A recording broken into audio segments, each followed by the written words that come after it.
We're live, David. Good morning. Welcome members of the HPC's governing board, HPC staff, and members of the public to this virtual public board meeting of the Massachusetts Health Policy Commission. It's great to be with you all today.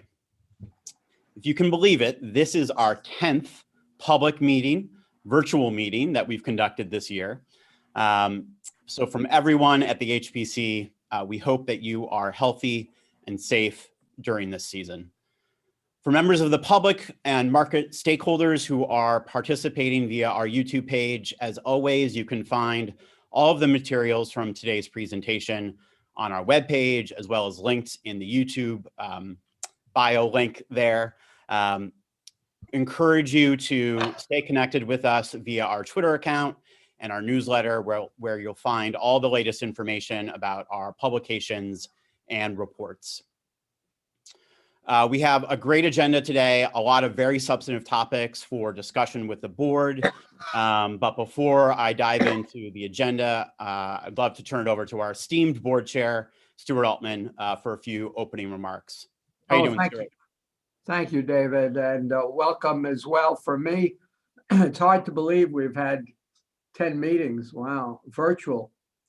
Our first order of the day is to approve the minutes of September 15th.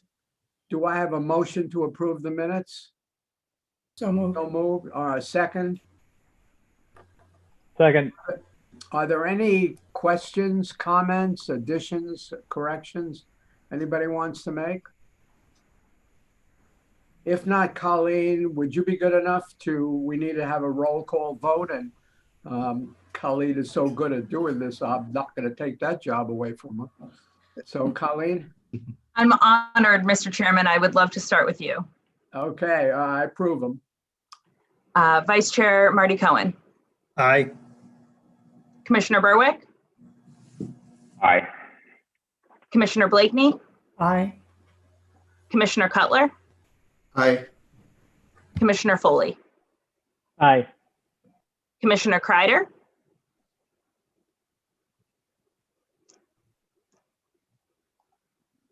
I saw him. He probably needs to unmute. He gave me a thumbs up. I'm going to allow it. Okay. Commissioner Lord. Aye. And Commissioner Mastrogiovanni. Aye. Undersecretary Peters. Aye. And Commissioner Roeder. Aye. Thank you. Unanimous. Very good. All right, thank you. Well, one of the aspects of the Health Policy Commission staff, in particular, the work of David Auerbach and his team, is to sort of map out what's going on with respect to COVID, its impact on costs, access, and the whole healthcare system. So I'm going to turn this back over to David, who will introduce our Director of Research. Great. Thank you, Stuart. And before we dive into that research presentation, Colleen and I did want to just provide a brief executive director's report. Oh, I'm sorry. Yes, I missed that part. No problem. You actually teed this up really well, because what I wanted to just remark on briefly is the context in which this virtual meeting is taking place with regard to the COVID pandemic in particular. Massachusetts, like most other states across the country, is currently experiencing a significant and sustained growth in COVID cases and hospitalizations. Once again, the Massachusetts healthcare system is working to prepare for a surge of cases, and additional field hospitals are being stood up. The healthcare system is in a much stronger position to meet this challenge as compared to the spring. But nonetheless, this will be a very difficult winter. For the HPC's part, we will continue to support Governor Baker and Secretary Sutters as leader of the state's command center response team throughout the surge in preparing the daily data necessary to monitor healthcare capacity and proactively plan for capacity barriers and concerns. The goal, as Secretary Sutters has stated, is to maintain access to safe, high quality healthcare on an equitable basis for all who need it, COVID or otherwise. This is a big challenge, and we can all do our part to help our frontline workers, our hospitals, and our community by following the public health guidance, wearing a mask, and limiting indoor gatherings. We'll continue to update you, the board, and the public on the COVID pandemic in the weeks and months ahead, particularly with our role in supporting the governor and the secretary. Now I'm going to turn it over to Colleen for the rest of the executive director report. Thank you, David, for that important update. On the next slide, I just wanted to quickly mention our cost trends hearing that we held less than a month ago. Our annual cost trends hearing looked a little different this year, not only fully virtual, but also focused on showing the deep racial inequities and health outcomes and disparities in our healthcare system that have only been amplified by the COVID-19 pandemic. We wanted to particularly highlight and thank our keynote speaker, Dr. David Williams, who gave an extremely informative presentation on the challenges and opportunities of addressing health equity in Massachusetts and across the country. We also debuted a short spotlight film highlighting individuals across the Commonwealth who've been battling this pandemic on the front lines. We want to thank all of our commissioners, all of our panelists, and all of our guest speakers for joining and holding robust discussions. All the materials are online, all the videos are online. Really urge you to check out, especially the spotlight video if you haven't seen it yet. And then on the next slide, we're excited to announce that we have created and published a new dedicated web page for the HPC focused on health equity. This can be accessed directly from our homepage, mass.gov/HPC. This new landing page is all about the HPC's health equity work. Because it is integrated throughout everything we do, it didn't have a specific home. So we wanted to create a dedicated space to highlight the HPC's work streams where health equity is embedded, our new efforts to advance equity, and also highlight some of the incredible work of others in this area in the state. So staff, we're hard at working on developing a comprehensive implementation plan, which will include metrics to measure our progress. And we intend to keep moving forward on a number of the goals that we've identified so far, which includes internal work. And as I've mentioned at previous meetings, we're focused internally at the HPC to better educate ourselves about the impact of systemic racism and promote diversity, equity, inclusion in our own workplace in order to fully cultivate a culture of anti-racism within our own agency. At the end of the summer, we brought on board a local firm. They're called Diversity at Workplace to support these initiatives. And we've been working with them to learn more about general DEI concepts, barriers, best business practices. They've also helped us facilitate staff forums on these issues. So we've actually held 2 hour-long share and listen to learn forums on racial inequities and bias, talk about the impact of race and institutional racism on staff experiences. And then coming up early December, Diversity at Workplace is going to facilitate for us mandatory training sessions on overcoming unconscious bias. And this is for all HPC staff. And then finally, just in this area, I wanted to shout out an important new report from the Attorney General's office. You can find it on their website, and also we have a link to it on our new health equity landing page. Many of you know and help support the Attorney General, who just completed a very important examination of systemic racism and its impact specifically on health equity. This report from the AGO, it highlights longstanding disparities and the disproportionate toll that the COVID-19 pandemic has taken on communities of color in Massachusetts. So it's really, really excellent work. I really urge you to check it out. And the HPC, of course, we're looking forward to collaborating with the AG's office in this area. I'll continue to provide you with updates, our commissioners at each board meeting as we continue to move the needle on issues related to DEI. And then on the next slide here, as this is our last board meeting of 2020, if you can believe it, we thought we would just take a quick moment, look back at all the reports, briefs, and issues of data points that we worked on this year. This is just our publications that we released in 2020. I will not review all of these, but that's not to say our folks have not been hard at work. So very, very hard to put out some extraordinary and important work this year. And of course, all of these are available on our website if you missed any of them. And finally, on the last slide here, this work includes the brand new telemedicine pilot investment program evaluation report, which we're releasing today. Our commissioners will remember way back in 2016, the HPC launched this program to expand access to behavioral health care. So recognizing critical shortages in behavioral health care across the Commonwealth, the HPC chose to fund interventions that utilize telemedicine for 3 target populations. These were children and adolescents, these older adults aging in place, and these were individuals with substance use disorder.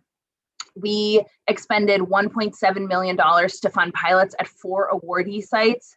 This is Haywood Hospital, the Pediatric Physicians Organization at Children's Hospital Boston, Riverside Community Care, and UMass Memorial Medical Center. So this evaluation report, it describes the development of the program, the 4 awardees' care models, which were very distinct, lessons from implementation, program impact, plans for sustainability for all of these initiatives after the implementation period. And it also synthesizes learnings from across the cohort in the context of the telehealth policy landscape. So please do check it out. It's available on our website, again, mass.gov/HPC. That's it for all the general updates. David Seltz, back to you. Great. Thank you, Colleen. And so we'll start with the business of today with our regular agenda item on notices of material change received and resolved since the last board meeting. So we'll turn it over to our team to run through the latest changes that we received.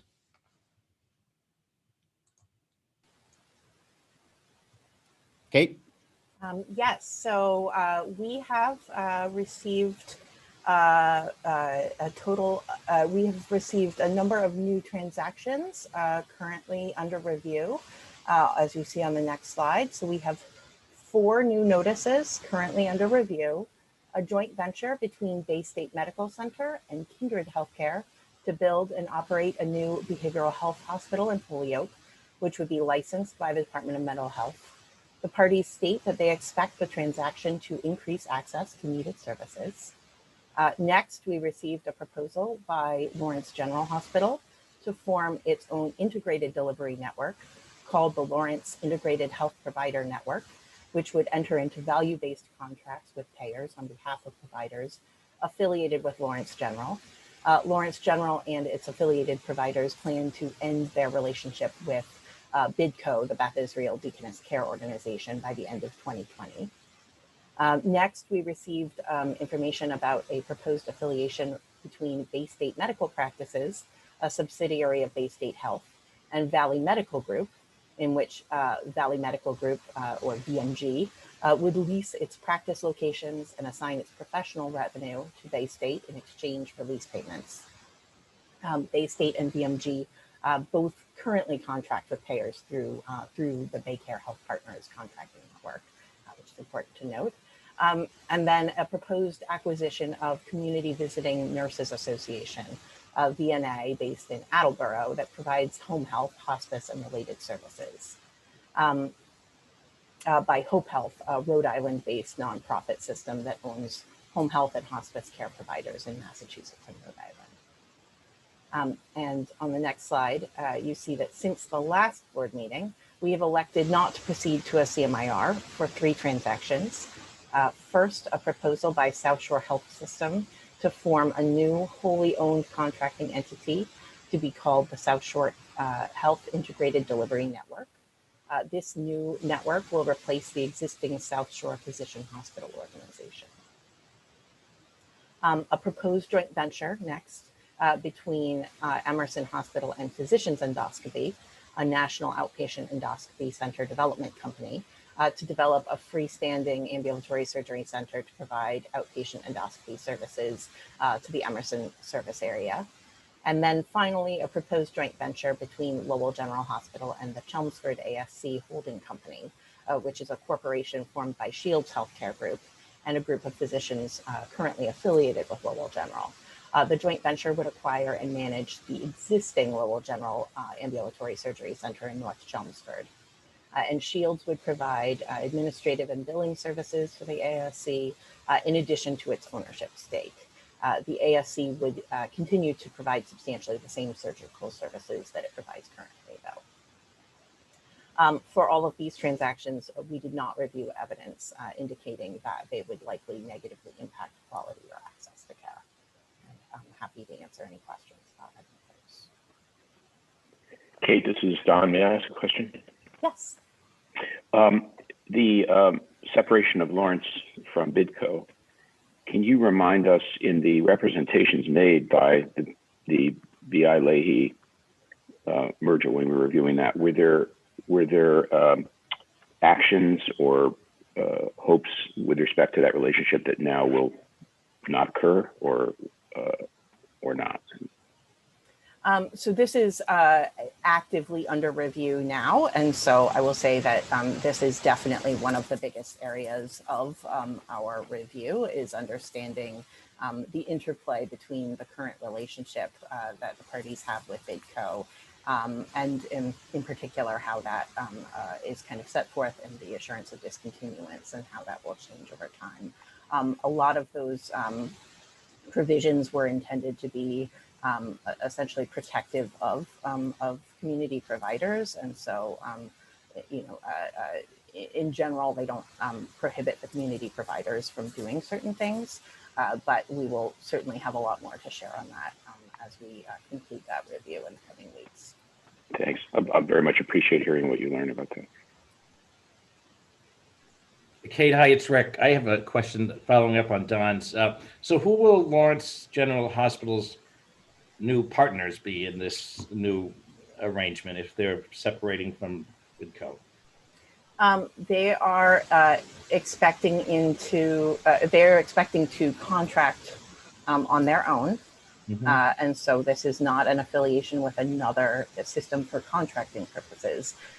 But the clinical relationships, as we understand it, are not necessarily impacted by the contracting change. This too is an area where we expect to learn a lot more as we conclude our review. But this is really about kind of who they're contracting with, and they are going to be contracting on their own now. Okay, thank you.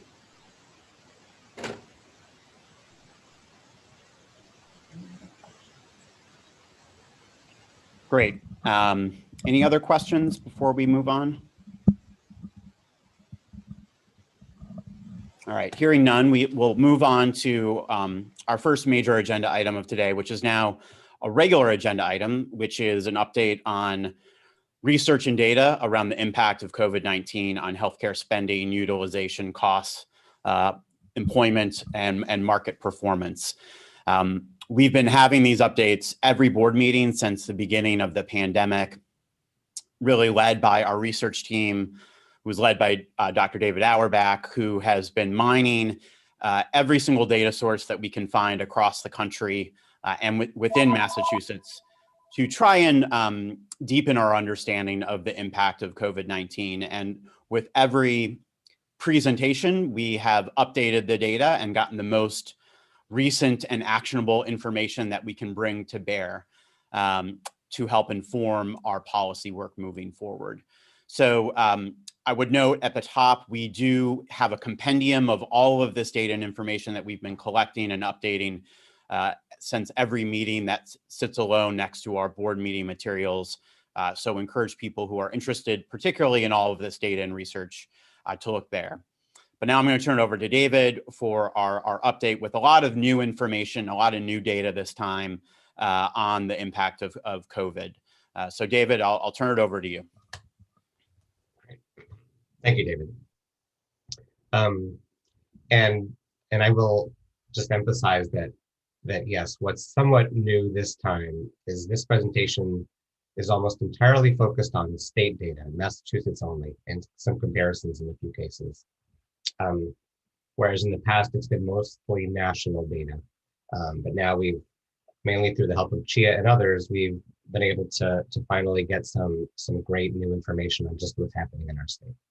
So that aside, the first two slides are really the only ones that are national data. But we've, try to fill in the picture and get a sense of what's happening in all parts of the healthcare system. So this is the national trend. This is just to give you a sense of the shape of this curve that we've all seen. This is physician visits, both ambulatory, outpatient, and so on. And you see again the big dip in March and April of about 60% below baseline, and then this fairly quick return and visits being about 10% below the baseline over the summer. And then by the fall, by the end of September, overall physician visits across the country were about back to the baseline. And this is the national picture. A little bit, usually when they break this out by region, the Northeast is a little bit below this national picture. Okay, so that's just David, yeah. David, just remind us that telemedicine is counted here as a visit, right? Yes, it is, and that's a big factor for sure. Okay, and in the latest report from this research team, which includes David Cutler, Ativ Mehrotra, and others, they did an interesting breakout by provider size, and you see a divergence, a difference in the pattern of how these visits have returned in the smaller provider organizations, which are the blue, and the larger ones, which are in the orange. And you see that those smaller provider groups have not returned to baseline, and they have lagged behind. And that's partly, it appears, partly because they have not been as able to incorporate telehealth. David, could I ask a question? Yes. Why are they not able to more effectively utilize telehealth?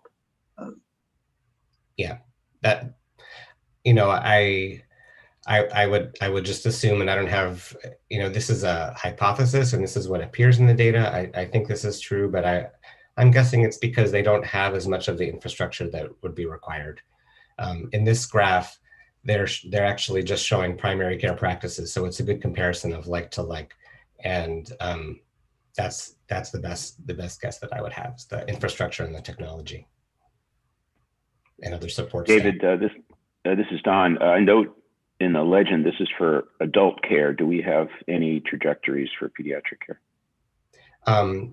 In past iterations of this work, I have shown that, and yes, the pediatric care has been way under care for adults, and we're trying to learn more about that through some additional claims data made available through HCCI. So we might have more to say on that later. A lot of people are trying to figure that out exactly, as why pediatric care has lagged so much behind. Okay. And quickly, Ron, to your question, later in the presentation, we actually have some survey results from physicians that we updated, and there's some good kind of anecdotal information there about physicians who struggled putting telehealth up in the spring and summer, but have now kind of made it part of their practice. So we may see that smaller practice curve could continue to come up as practices fully implement telehealth. Thanks, David. Can I ask one question before we move on to the next slide? Mm-hmm. I'm just wondering, has there been any research or any data points around not just by provider type and size, but by who is going back to receive primary care services? Have we looked at it by socio and economic indicators to see, for the slides prior and the current, who is accessing care back at the pre-pandemic levels? Is there a divergence by socioeconomic status of who is actually accessing care currently? That's a great question. Nothing comes to mind. I'm not sure that I've seen people able to break that up, but again, that's a good question. We might be able to learn something about that from the same reference that I mentioned before, this data that we're looking at over the COVID period. That's a great question. We're also focusing on that in the world of telehealth specifically, but overall, yeah, I have not seen, probably, if you're going to make a guess, and think that it would be, folks that are higher socioeconomic status, probably more able to go back and access care. That's a pretty good hypothesis, but I don't know that. Okay, great question. All right, so now turning to inpatient and ED visits, and this is from here on in. This is Massachusetts data only, and here what we're seeing is the trend in inpatient and ED visits. Inpatient is in the blue, ED is in the orange, and this is each data point is relative to a year prior. So you see again the same dramatic drop in April and May. In inpatient, the drop was about a third, and in the ED, it was about a half, somewhat surprising. And then even through the end of September, the inpatient is still about 10% down from a year ago, and the ED visits are still about 20% down from a year ago. And we are trying to learn more about that, about which kinds, and we do have some insight on the inpatient side coming in a few slides from now. Okay. David, one quick note on that previous slide. While this data does indicate that emergency department visits are down, we have heard anecdotally recently from hospitals that they are struggling with ED volume specific to behavioral healthcare patients, and seeing a spike in ED boarding. And this is a trend that I know that the secretary is very concerned about and focused on, the whole administration. And so may not show up in this data point, but is a trend that we are, I know that everyone across the state is really looking into, with regard to, again, behavioral healthcare patients and difficulties placing them from the emergency department. I don't know, Lauren, if you had anything to add on that point. No, thank you, David. I think that, as you stated, this is a growing concern. And I think as we look at this data, I don't want that point to sort of be lost on anyone. And so to the extent that as you continue to sort of update and monitor the COVID impact on the healthcare system, I would just ask that if there are ways that we can fold the utilization, the ED boarding utilization into these numbers and analysis, I think it would really help to sort of tell the whole story of what we're seeing here. Absolutely. Thank you, Undersecretary, and agree specifically with the ED volume, and David will get into this a little bit with the inpatient volume, but what visits do we think were lost during this time period, for what diagnoses, for what types of conditions? And that will be really important to unpack and understand, as well as some of the dynamics that Tim raised before, who is continuing, what demographics and populations are continuing to access the emergency department. And we may see, I suspect we will see variation there that will be important to understand. But David, I'll turn it back over to you. David, before you turn it back, just picking up on Lauren's comment, do we know why there's a sort of problem in the back door? Why folks are boarding again, and where are the referrals to specialty services, behavioral health services? At the risk of doing a little bit of speculating here, one, I would say ED boarding and finding appropriate inpatient behavioral health care has always been a challenge, and appears to have been exacerbated in recent months. Understanding that there may be increased demand for patients with behavioral health care issues, that the emergency department is seen as an only access point for that care, even though that may not be the most appropriate setting, and the complications that come with moving and placing patients with a positive COVID diagnosis among different types of healthcare settings certainly complicates patient flow, and we've seen that not only in the psychiatric space but in the long-term care space as well.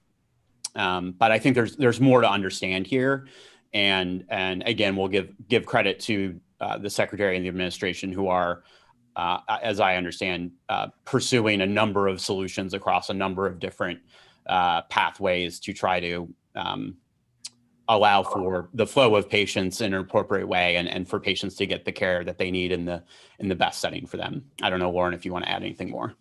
Yeah, no, I think that, again, some of this is speculation, but I think it's increased demand, but also some of the inpatient site capacity having to be taken offline in order to follow certain infection control protocols and adequate distancing and creating capacity for dedicated COVID patients. So I think it's the mixture of some of the inpatient capacity coming offline, as well as the situation at Norwood Hospital that took a number of inpatient psych beds offline as well. So it's the increasing demand for these services. At the same time, some of the capacity has come offline. So it's the confounding factors there. David Auerbach, do we have access to year-over-year admission data or and emergency room data? I ask because we all know that COVID affects those with comorbid conditions, and I think as we approach the policy decisions, we should try to understand more than just the slope of the curve. I understand admissions are up. Admissions are always up in October and November, two of the 4 busiest months of the year. It would be really helpful to have a gross number of hospital admissions over an average, let's say, of hospital admissions for the past 5 years, which is it's a metric that I know is in the standard data that comes out of Hopkins. So if we had that, we'd be, I think, better served to understand the needs of hospitals and the needs of patients. Indeed. So yes. And are you talking about just total aggregate numbers, or the detailed diagnosis? No, just aggregate numbers. Okay. So if typically a hospital may have, with 350 beds, may have 45 patients with exacerbation of congestive heart failure, and 45 or 50 patients with heart disease or lung disease, or and so on. But the total number is what I think could guide us, rather than the specific COVID number, because COVID is doesn't exist in a vacuum. It exists as a accelerator for chronic illness. So yeah, just the gross number, I think would give us some guidance on where the system is in trouble or stable. Yes, we do, and in a couple of slides, I will show some of that. Some hospitals, you'll see some of that, and just to, again, what's here is year over year total inpatient admissions and total ED visits, and so you can at least see that trend relative to a year prior. So any seasonality is going to be accounted for in this graph. And if you're talking about going back further, then yes, we should be able to do that. David, will we have? Helpful. Sorry, Chris. That's okay. We have granular enough information at some point to be able to distinguish between the care that did not occur that turned out not to be necessary at all, and the care that did not occur that turned out to have consequences for patients. This is an experiment of nature in which we can perhaps take a look at overuse a little bit. Mm-hmm, mm-hmm. Yeah, we're certainly thinking about that, and we're again hoping to pull out some of that from some of these new COVID databases, exactly focusing on certain types of low value care. Is that what's disproportionately not occurring? And we would hope to be able to get some detail on what these visits are. And I believe in not too long, we would have some of that data from CHIA. Okay, should we move on? And you'll see some of the diagnoses in just a couple of slides. Okay, but before we get to that, just a couple more big picture health system impacts. This is employment, and we've shown some of this before. And in this slide, we're showing total employment by health sector in Massachusetts in the blue, and in the US in the orange. And this is August 2020 relative to February 2020. So everything is down, not surprisingly. You can see total employment across all sectors in Massachusetts was about 10% down in compared to the baseline, and about 7.5% in the US. And then in healthcare, 5% down in Massachusetts, 3.8 in the US. So healthcare about half as impacted. And then there is this interesting difference that we've seen before, where in Massachusetts, the impact on employment has been smaller in hospitals compared to the rest of the country, but larger in offices of physicians, offices of outpatient care, and in nursing, residential care, and home health, where the drop has been especially large. And those impacts are similar if you split out nursing homes and residential care from home health, a little larger in the nursing care sector. Okay. You anticipated my question, thank you. Yes, we have split those out before. Yep, and those trends continue. I've even seen the September data. It looks similar. Okay, and now if we look at insurance coverage, this is based on a new report from CHIA that just came out very recently. What you're looking at here is total enrollment by the three major categories of insurance coverage: Medicare in the yellow, Mass Health in orange, and commercial in the blue. And these percentages are all relative to March 2019, so going way back. And you see, the pandemic, the shutdown beginning with that hashed line in March 2020. So what you see is, for example, the Medicare trend. Medicare enrollment has been steadily increasing for a long time as the population ages, and that mainly continues, not too much affected by COVID. But you see big effects on commercial and Mass Health, where the commercial had been relatively flat over the prior year. And then starting with April 2020, it's dropping, and about 1.5% below what it was in March, total commercial enrollment. And we,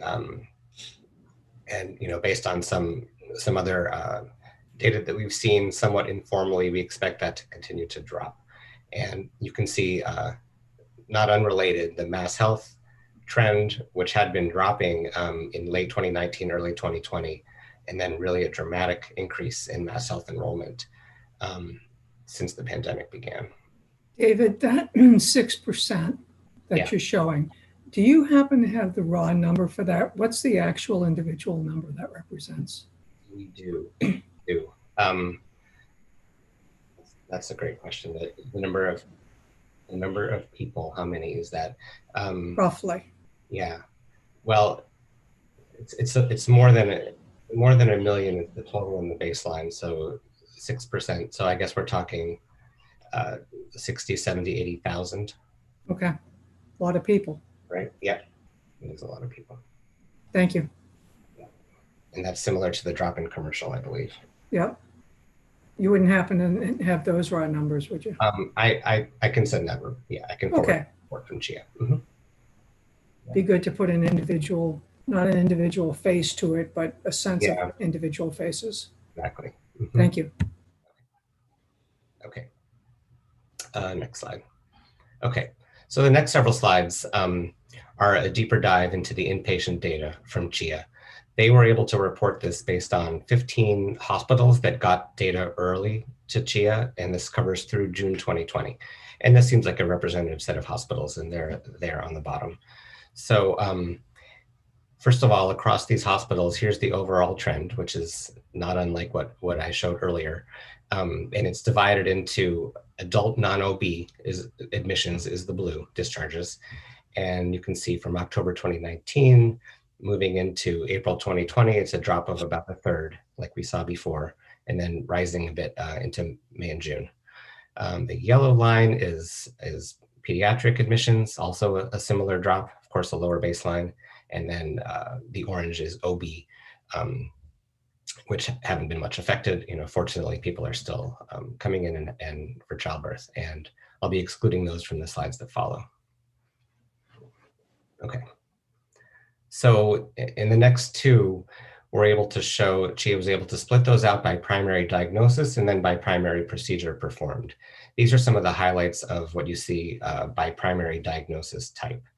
And what these bars are showing is the decline in April 2020, which was the major shutdown. That's the dark orange compared to the prior baseline. And then in the yellow is June 2020 compared to the baseline. So you can see that return of a lot of inpatient care. And not surprisingly, the biggest drop is osteoarthritis, the hip and knee replacement, and other things like that, which were almost completely put off. And then by June, a pretty good return of those, but still far below the baseline. And what's been somewhat surprising is after that, you also saw a dramatic drop in April of things that are more acute. A lot of heart failure, AMI, cardiac dysrhythmia, and which were still below baseline significantly even by June.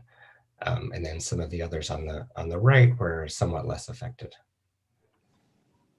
And in the next slide, we see. Excuse me, David, before you go on to the next slide, Mhm. do you project another major decline given what's happening with the number of cases? That's a great question. I don't think I mean, it's hard to say. I don't think we're going to see anything like these levels of decline, but it's certainly, the data that I have today does not really go through the most recent surge that we're now living through. And, you could speculate on that. It seems that even though the cases are about as high as they were in the early spring, hospitalizations are not, COVID-related hospitalizations are not as high as they were in the spring. And it seems like we're not doing the same level of social distancing. So I expect things to probably dip somewhat, but I don't think anything like what we saw in the spring. I'm certainly going beyond. And another distinction just to point out is that in the spring, there was an actual order that suspended all sort of elective procedures, which of course had an impact on utilization during that time. Yeah, but it does seem like, if there was an increasing trajectory of returning to baseline, it's quite possible that this current surge would dampen that, whatever that trend was. That wouldn't surprise me. Okay. And then on the next slide, we have a similar story. This is by major procedure performed rather than by diagnosis. And you see again, a lot of these were completely shut down in April, but then returned substantially by June. Some even over the baseline, such as CT scans of the head and neck, for example. Okay. So we do have more granular inpatient data, beyond that if folks are interested. And then one final slide from that data, which is a story that we know, but it's worth repeating again in this way. We were able to separate, CHIA was COVID-related discharges from non-COVID discharges. And you see this really striking disparity by race and ethnicity, where Black and Hispanic patients accounted for 38% of COVID-related inpatient discharges from April to June. And that's compared to 20% of non-COVID. And to put that another way, you can see that non-Hispanic white patients were about 2/3 of all non-COVID discharges in this period, but only half of COVID discharges. And you can see the disproportionality among the different race and ethnic groups below. Okay. Now, the next two slides are hospital financial data from a separate report from CHIA. And in this case, they were able to get reports through July from 37 of 61 acute care hospitals. And it seems to be, again, a representative group of hospitals, but keep that in mind, it's not all hospitals. And what this graph is showing is for this group of hospitals collectively, going through the pandemic period, you can see the expenses are in those gray circles, and then combined revenue from all sources are stacked there compared to the expenses. So in the base period, you see all revenues slightly higher than the expenses. So that's a positive total margin. And then in March, you can see a very big shortfall and a loss compared to expenses. Then in April, that is even more dramatic. And you can see the COVID relief funds are the light blue on top, and state funds are the second to highest group. So in April, huge losses with the COVID relief funds making up a substantial part of the loss, but still negative margins in April overall. In May, roughly up to balance. And then into June and July, as care returned, you can see expenses and revenue roughly matching with the COVID relief funds providing, positive margins. So cushioning those prior losses and then adding to some pretty positive margins. Excuse me, David, Yeah. on a year-to-date basis, are they where they should be based on historical numbers? Are they still behind? If you add all of this up, Yeah. that's a good question. I'm sure it varies by hospital, but I haven't, you can almost visualize and try to get a sense of that, but I haven't added it all up. And I'm also not sure if, the extent to which the COVID relief funds continued into August, September, October. I am not sure, but they certainly were filling in, a large amount of the gap from the spring. Okay. David, just to add to that, I do think having some more granular data with regard to individual hospitals. And we talked, a half an hour ago about the safety net and disparities, and it would be helpful to see the difference between the haves and the have-nots in terms of this same graph. As you know, the COVID relief funds from the federal government were tied to 2019 Medicare revenues, which were much higher for the big systems than they were, let's say, for the Boston Medical Center. So it'd be really helpful to see that. Yeah, so the next slide does a little bit of that by separating by cohort, but this report did come along with a full table of hospital by hospital at the end. So I'll make sure that I forward that to you, and one could go through and add up hospital by hospital the cumulative gain or loss. So that is there, and Chia that's available to the public. David, can I ask a question about the expense side? Is there any evidence as to whether hospitals' underlying expenses are now higher because they need to spend more on PPE, they need to have more staff around, so on? Or do we think they're about the same, as they've just returned to normal? I'm trying to get a sense about what this does to the cost structure of the hospital. Yeah, okay, that's a great question. It makes sense to me that they would be higher. I mean, it's hard to tell from eyeballing this graph, but the detailed tables in the back should give some more insight on that. And you could probably look at, even compare hospitals that might have had a high. I don't know if you can do that in this data, but I think we could learn more about that. It's a good question. Well, David, if you look at those dots, the dots supposedly measure total expenses. Yeah. And they look fairly flat. They do look fairly flat. Base period versus June and July, they don't look that different. Yeah, what I'm wondering is whether there's more money on some things and maybe less on others. Well, they may have reallocated. Because they've, let's say they're still doing somewhat fewer surgeries. So, if total expenses are the same, maybe they're. But then you would have seen that fall in March and April before they sort of reallocated.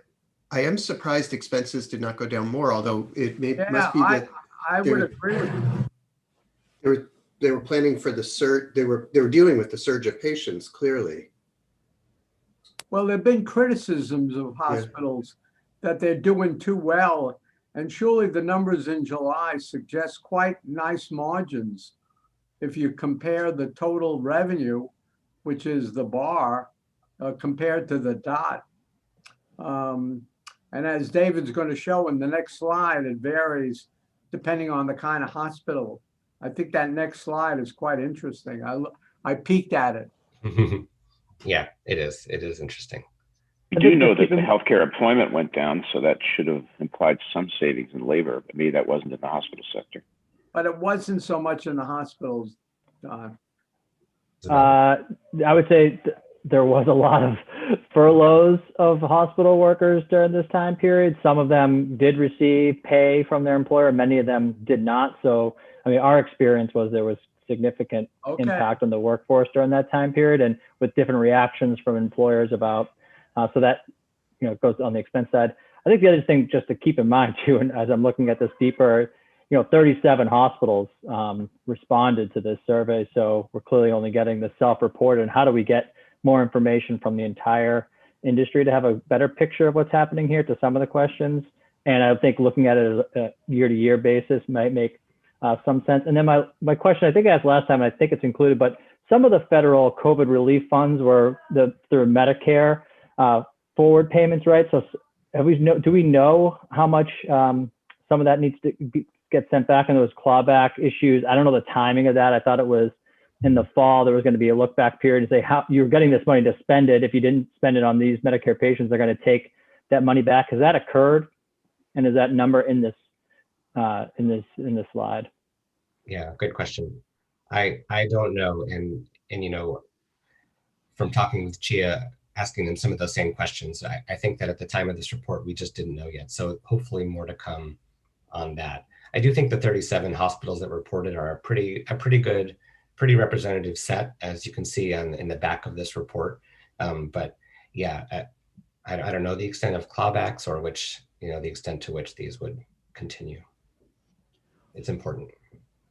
Okay, but one thing I would just add is a note of caution to get the full year picture before making conclusions about hospital margins and how they did. Even in that July period, you can see that the federal and state relief funds were a huge part of that, and how those played out in August, September, October, we need to see and understand, because their baseline net patient service revenue is still far below that gray dot. So I think that's important to keep in mind. The other thing I would note is Chia had some of these voluntary reporting mechanisms throughout the summer, recognizing kind of the burden on hospitals and other healthcare providers. They are now shifting to making some of these mandatory on a monthly basis rather than on a quarterly basis. And so in good news, as we continue to move through this year, we're going to have much more timely and complete financial and utilization data for the entire hospital set moving into this winter. So kudos to Chia for setting up this voluntary reporting, which I think gives us a good window, but moving towards something that allows us to see all of the hospitals this fall. Great. Back to you, David. Yeah, thanks for adding that. Okay. Okay, good. And so on the next slide, which Stuart referenced a little bit, even though it's small, I'll try to give you the overall sense here. We're showing April, May, June, and July, and it's separated into 4 columns, which are AMCs, teaching hospitals, community hospitals, and then community high public payer hospitals. And what you see within each is the blue dot is the total margin, and you can see that the 0 is the hash blue line. So in April, everything is far below 0, and then the box is the margin once you add in the COVID relief funds. So in April, the community hospitals were minus 70% margin, and with the COVID relief funds, still minus 30%. So a huge loss. And then you can see how the picture changes as we go through May, June, and July. In July, everybody is, even without the COVID relief funds, you can see as before, everybody is slightly positive margins. And then with those funds, you're having, even the community hospitals are, 20, 30% positive margins, which is, compared to 20% negative in April. So the community hospitals were, had a wider swing, in fact, in the AMCs, the left box of each segment, with the COVID relief funds, they're 7% margin, 13%, 15% by July, and so on.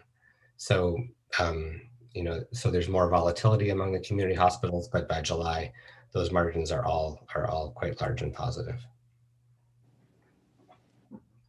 Okay. All right, so I'll try to see if I can accelerate a little bit. This last set of slides, to fill in our Massachusetts picture, is a survey that we took advantage of to get a sense of what's happening at provider practices. So we've talked a bit about the hospital side, which is a little easier to report on. There's a smaller number of hospitals, but it's harder to get at what's happening at the provider practices. And so fortunately, we were able to work with Zuri Song and other folks who fielded a survey in May to understand the early impacts of the pandemic. And they fielded a number of questions. They developed a list with help of Mass Health and others, and the Mass Medical Society, for example, of thousands of different practices across the state, including primary care, specialists, behavioral health. And they had a fairly good number of responses in the first round, 953, as you can see, that responded to at least part of the survey. And I showed a slide earlier with some of the results from this a couple months ago on consolidation, for example. And that was practices, right in the, responding in the thick of the pandemic and, projecting how many might close and what might happen. And this was published in the New England Journal of Medicine. So we then were able to go back to these same practices, the same set, and resurvey them, again, with the help of Zuri and others, in September and October, to then say, okay, what's happening now? To understand more of, several months into the pandemic, what their situation was. So we developed a set of questions that was similar to the first round, but added a few things. And the response was less, the second round, 325, with over 100 responding to both rounds. And I want to say,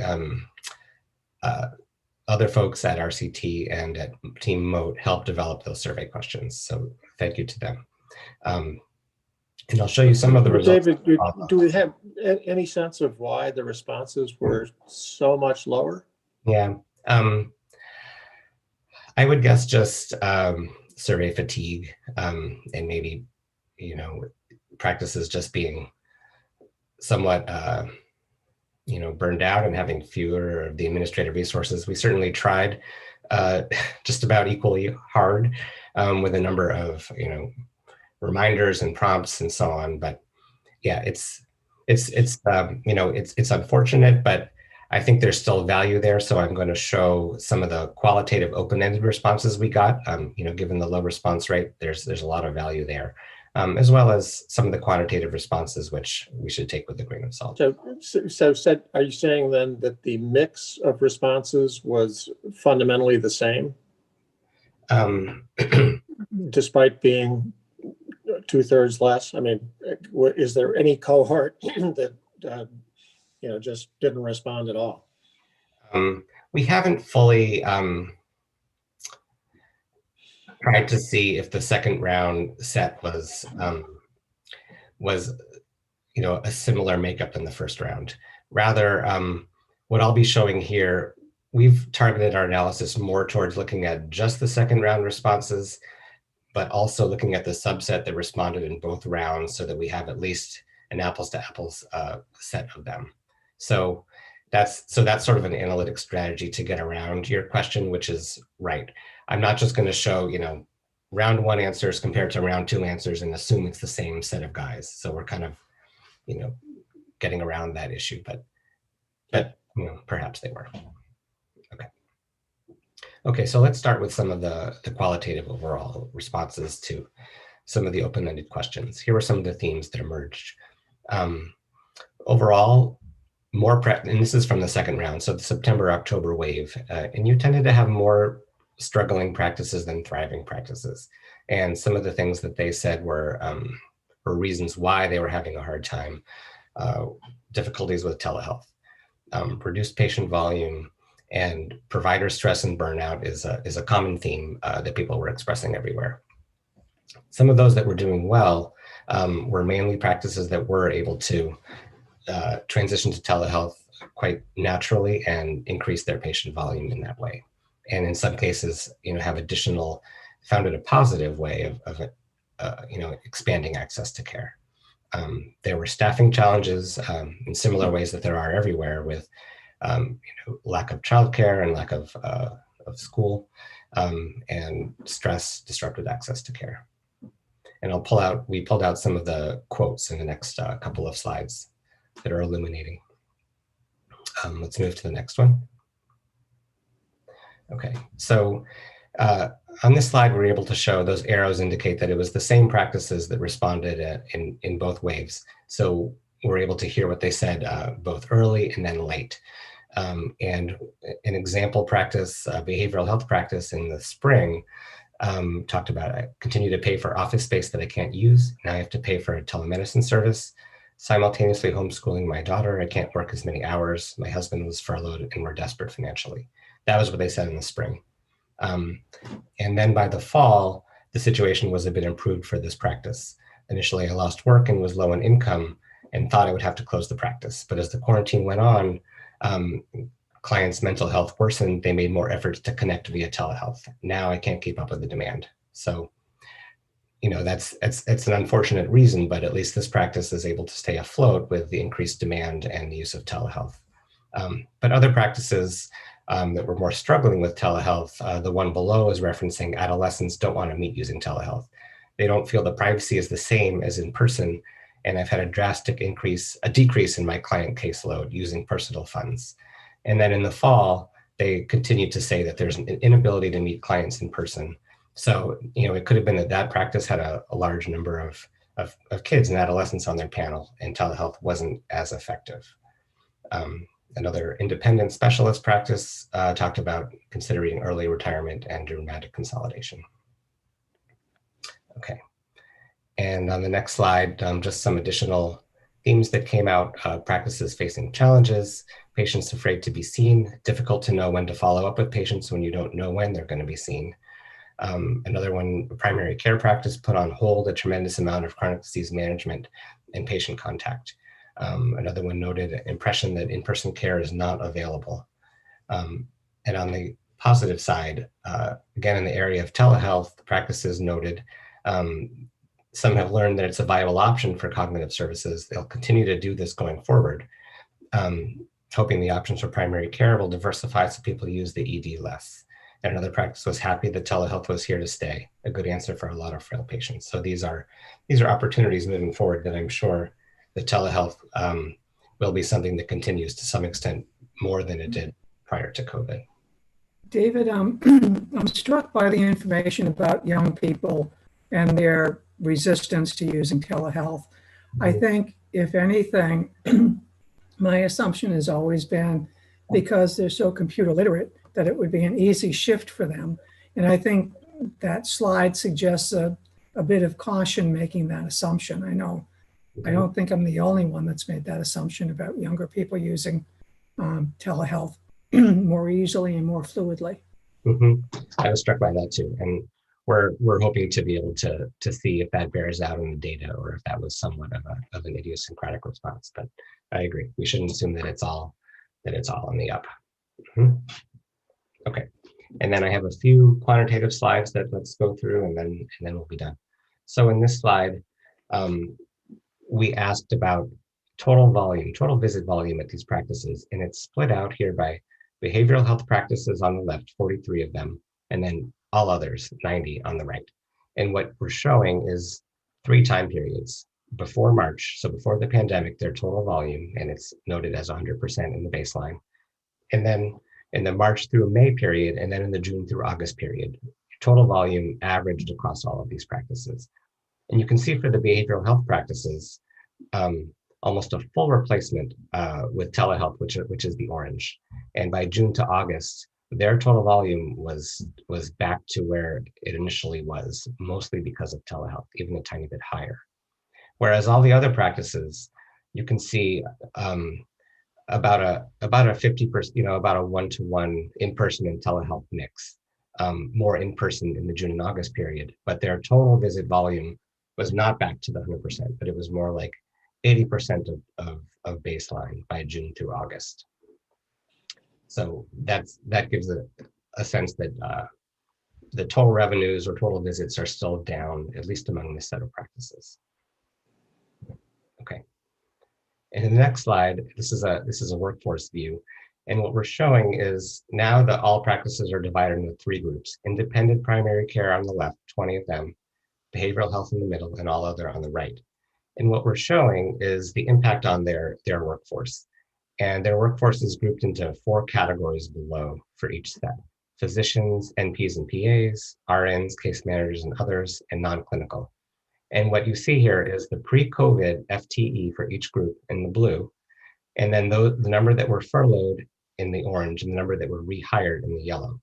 So on the far left, you can see the independent primary care practices had a total of about 75 physicians there, and about a third were furloughed, but most of those were then rehired back by the time they were surveyed here in September, October. Okay, and then you can see that, for example, the non-clinical staff at these practices, a higher percentage were furloughed, but again, most rehired back. Now, what I'm circling in the behavioral health practices is what was striking to us in this data, that among the RNs and the non-clinical staff, those furloughed workers were generally not rehired, and you can see that. And that we don't know why. That could be because a lot of these practices might have switched to a fully remote with providers working out of their homes and not using that staff. I'm not entirely sure, but that's something that is important to note. And we do see in the overall employment data, this could be part of why we do see drops in employment in these settings. And then for the all other practices on the right, you have much fewer that were furloughed and rehired among the physicians or NPs and PAs, a much lower proportion than the primary care, and most rehired at the end. Okay. In the next slide, this is something we were very interested in, is what's happening to these primary care practices. Are they going to consolidate with hospitals? Are they going to close? So we asked in the spring what they thought might happen. So now it's informative to come back in September, October and see what did happen, or what are they still considering. Now the N here is very low, but it's still worth noting some of these interesting findings, that some of the options here were evolve. Am I going to move towards a concierge practice? And actually a few of them said that they did do that. That's what you see in the blue there. About 32% of those said they did do that. These are FTE weighted, by the way. But even in the responses of, will you consolidate with other practices? A fair number said that they had done that too, or that they were considering it. The orange is I'm considering it, but it's unlikely. And then you see a fair number were considering, but unlikely. They would consolidate with hospitals, sell the practice, or close the practice, but not many had done that. Okay, and David, how different are these trends from previous couple of years? I wish we had. That's a great question. I'd have to think about what kind of comparable data we could pull together from previous years to compare this to. But I think there is some data out there, so I hadn't even thought of that. So that's a great question. You can't look at this and assume that it's all pandemic driven if there are baseline trends that are moving in that way. That's a good point. David, I know the N here is small, but do we know where these practices are? And are we seeing differences between urban areas, suburban areas, and rural areas? Great question. I don't know, because we made sure to de-identify the data when it came to us and we analyzed it. But I will ask the folks who fielded the survey if there's something that they might see by regional or urban rural settings. That's a good point. Okay. And the very last one. We asked the practices at the end, just for their own perspectives on the impact of the pandemic overall. And there were 113 who responded to these questions. And we were just asked to give a rating from 1 to 100 of how concerned are you about the impact of the pandemic on a number of things that you see there. And so there was a lot of concern across all of these things, not surprisingly, but we saw the highest responses on concern about socioeconomic effects of COVID on patients, job loss, evictions, food security, almost the maximum response. And you saw very high responses on clinical and non-clinical staff stress and burnout, which we hear over and over. Mental health. Yeah. Go ahead. Keep going. You can see these mental health effects, next highest physical health effects of COVID on patients, access to in-person care, access to telehealth was the lowest among these, but that's still a relatively high level of concern.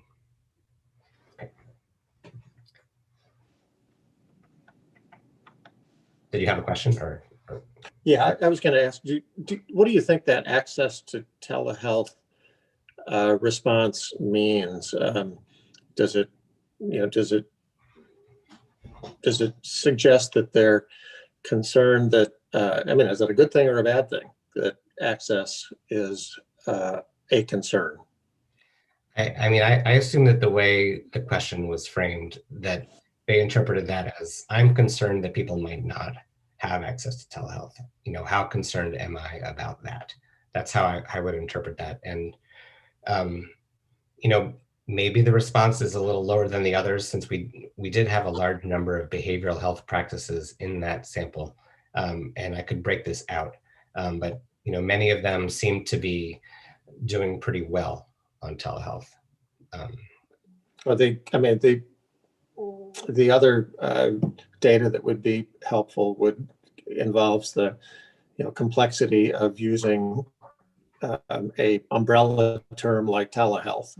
Telephone, text, video have very different connotation with regard to access.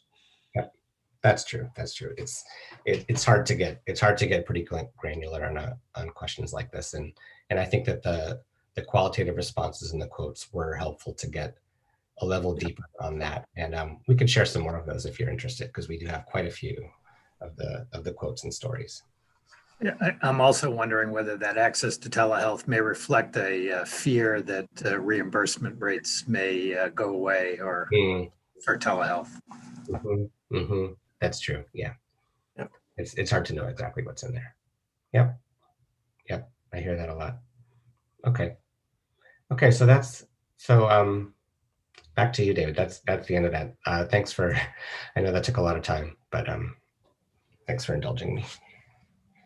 No, thank you, David, and thank you, commissioners, for all of the great questions and suggestions. I think we'll continue to deepen and go granular on all of this data and continue to update you in the weeks and months ahead.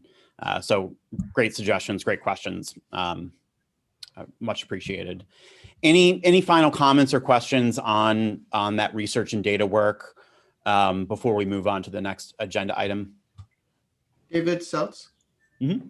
We didn't talk a lot about insurers, and I think it would be helpful as we keep going through to present what's going on with the payer side as well. You know, either any issues on they're doing poorly or they're doing really well or they're managing okay, or what are the issues that are coming forward, anything like that. I just think it would be valuable to have. Yeah, absolutely agree. And the sequencing and the timing of when some of this data comes out doesn't always align with our meetings, but certainly I know that there was financial reporting that was filed with the Division of Insurance, I think last week. Some health plans came out with their numbers in terms of their financial performance in Q3. We're also continuing to track what the merged market premium rate increases will be with future filings of those. We had Kevin Began from the Division of Insurance talk about what the filed rates were going to be for January. And also the Division of Insurance is continuing to, like CHIA, accelerate and some of their data collection and make that more on a monthly basis as opposed to a quarterly basis, specific around enrollment, but also getting some more information on utilization from the health plan perspective of what they're seeing in terms of utilization trends. So expect a lot of that to be able to analyze and bring back, but it's a great suggestion, David. And we do try to think about all the different aspects of the system as we're conducting this research. To be fair, I was not accusing you of ignoring it. I was just highlighting the value. Absolutely. Any other comments or thoughts? Okay, great. So we're going to move on to our next agenda item, which is returning to a topic that we have been discussing at numerous board meetings and committee meetings throughout the year relative to our drug pricing review process. And so wanted to come back today and continue this conversation with some slides and some discussion around what are some of the inputs that we expect will be part of our pricing review process. And so I'm going to turn over to Kate to run through these slides. Again, this is intended to spark conversation and discussion with commissioners. So please feel free to interrupt with questions and suggestions. David, I apologize. I'm going to interrupt because I'd just like to go back to wrap up on spending and cost and the expected increase in premiums that the insurance commissioner described. And I don't know how others on the commission feel, but and I've expressed this before, even if there's minimal telehealth, continuing telehealth use, and we've seen evidence here that it's not minimal. In fact, in some categories like behavioral, it is looks like it's going to remain substantial. And assuming that utilization of visits is approximately the same as pre-COVID, the cost of delivering these services is going down, and the overhead is, just how much is the overhead down for those of us on this call today, as opposed to the complexity of getting in our cars and parking the cars and coming into town, and I think I think we as a commission should be sticking our thumb in that into that discussion about rate increases, because we're going to have to come up with a proposed spending limit sometime in the next 6 months. And this is a kind of a once in 30-year moment where we're seeing not just low overhead visits, but alternatives to acute care becoming more and more prominent. Remote patient monitoring and acute care at home are phenomena that we haven't spent a lot of time talking about, but they are occurring, and they're occurring in some of our Massachusetts communities at a pretty significant, in a pretty significant way. So, since our mandate is built around, or the commission was created with the recognition that costs were out of control, it would seem to me that we should be spending more time with the insurance commission to understand what the payers are thinking and what the providers are thinking as their overhead goes down. So I don't want to throw a wrench into our agenda today, but I wonder what others on the commission think.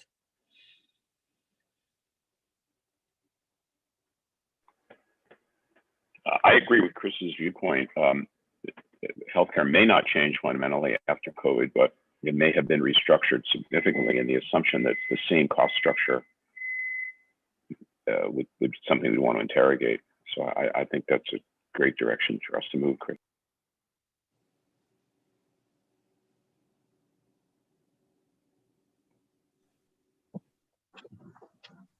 Yeah, this is Rick. Yeah, I support Chris and Don's comments and suggestions.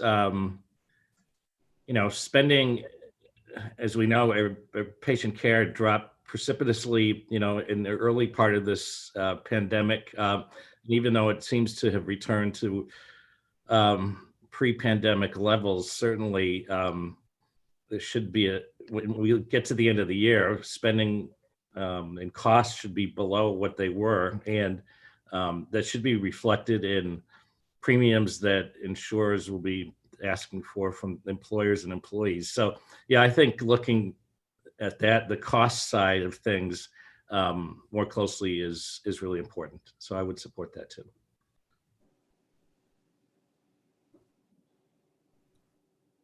Well, David, you have your marching orders. There's a lot more we should be looking at. So why don't we move on to the drug pricing issue? Great. Thank you, Mr. Chairman, and thank you, commissioners, and wholeheartedly agree. Understanding the dynamics that are going into premium increases, the uncertainty there, but also the opportunity for efficiencies, I think is part and parcel of our work and charge. So we'll engage with the Division of Insurance more deeply on that moving forward. All right, Kate, I'm going to turn it over to you. And if you can try to get us to 11:40, no later on this, then we'll have enough time for our last agenda item. Excellent. I will try to be expedient. So thank you so much. As David said, we're really just continuing our conversation from our previous board meetings as we are developing this important process at the HPC under our new authority to conduct reviews of the pricing of drugs referred to us by MassHealth. So the first couple slides here are probably now very familiar to you, just summarizing the process. As a quick reminder, pharmaceutical companies sell drugs to the Medicaid program at a rebated amount. So for many drugs, that's 23.1% off of the average manufacturer price per unit. And in exchange, Medicaid programs are then required to cover the drug. So the new law last year authorized the MassHealth program to negotiate a further supplemental rebate on top of that. But I just wanted to underscore for everyone watching in particular that nothing about the process changes the coverage rules for Medicaid. So Medicaid still has to cover the drugs that participate in the federal rebate program. So everything we've been talking about and everything we will talk about is really just talking about the price that the Medicaid program pays for a drug. So the short version of how this process works, as you all know, under the new authority, MassHealth can seek a supplemental rebate if they are unable to come to an agreement with a manufacturer and the drug meets certain high cost thresholds, $25,000 per year per MassHealth utilizer or $10 million in the aggregate. That triggers a process where MassHealth proposes a target value and solicits public input. If negotiations still fail, they can refer to us at the HPC. So this slide summarizes the HPC process. Once we receive a referral, we request certain information from the manufacturer, which we'll go over in the next few slides. We review that information as well as information from MassHealth, information from various other data sources we're going to talk about in the next few slides. And in most cases, we'll be determining whether the pricing is unreasonable or excessive relative to the value. And on the right side of the slide, if that just goes over a few process points, which we've discussed in the past, so probably do not need to belabor. So the next slide is really where we want to focus the discussion today, the inputs in particular to our review. So on the input side of this, on the left, you see that we expect our assessments to rely on a number of key pieces of information, which we will be analyzing in concert with our contracted experts. So first, we will have the information shared with us confidentially from MassHealth in connection with the referral, including information supporting their target value, as well as all of the public input that they receive as part of the public discussion before they can even do a referral to us. Second, we would get several key pieces of information from manufacturers. So all manufacturers are required to provide their own analysis of the value of their drug. Then they must provide responses to the standard reporting form, which we discussed at our last meeting, as well as any other HPC information requests. And then manufacturers may also elect to provide any other information to the HPC that they consider pertinent to our review. Any confidential information that they provide must remain confidential. Next, we expect to receive information from patients and clinicians, which we'll discuss in more depth. Who, in concert with our clinical experts, will be really critical to fully understanding the condition, treatment options, and the drug under review. But obviously, we also want to emphasize that there is a lot of information about any drug likely to be referred to us already in the public domain. So we expect to look closely at academic literature, assessments conducted by health technology assessment bodies all over the world. And we expect to rely heavily on those existing analyses. Of course, as in all of our work, we would always seek to use the best information available. And we have committed to be transparent about any such outside analyses that we would rely on, and to critically assess any assumptions or limitations of that work. On the output side of the chart, as I said up top, we expect that in most cases, we'll be determining whether the pricing for a drug is unreasonable or excessive in relation to our assessment of the value. And before going into any more depth, I just wanted to pause in case there are any questions about the process.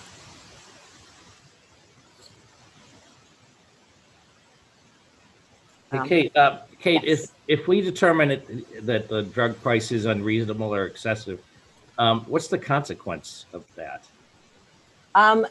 Ultimately, it's us making a report. So, we obviously are a transparency agency, so others can work from our report. So certainly Mass Health could use that in any further negotiations. Other entities, if the Attorney General wanted to take action on the basis of something in our report, she could elect to do so as well. But there isn't a formal next step after we issue a determination. Okay, thank you.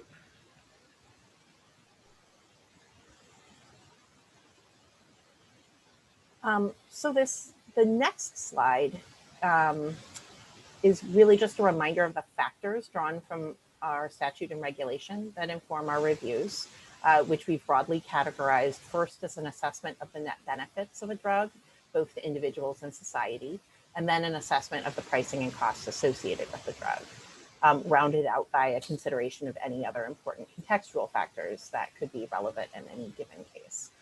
Here, I just want to emphasize that we're charged with assessing the value and pricing of drugs across this multitude of factors. So this is not a process where we expect to have just simply some kind of single quantitative threshold which defines reasonableness. So in our last meeting, as you see on the next slide, we went over some of the key questions. Next slide, please. We went over some of the key questions that we expect to be asking to understand the net benefits of a drug, both to individual patients and to their families, as well as to society as a whole. On the next slide, you see a summary of some of the key information that we expect to receive or review that really speaks to answering these questions.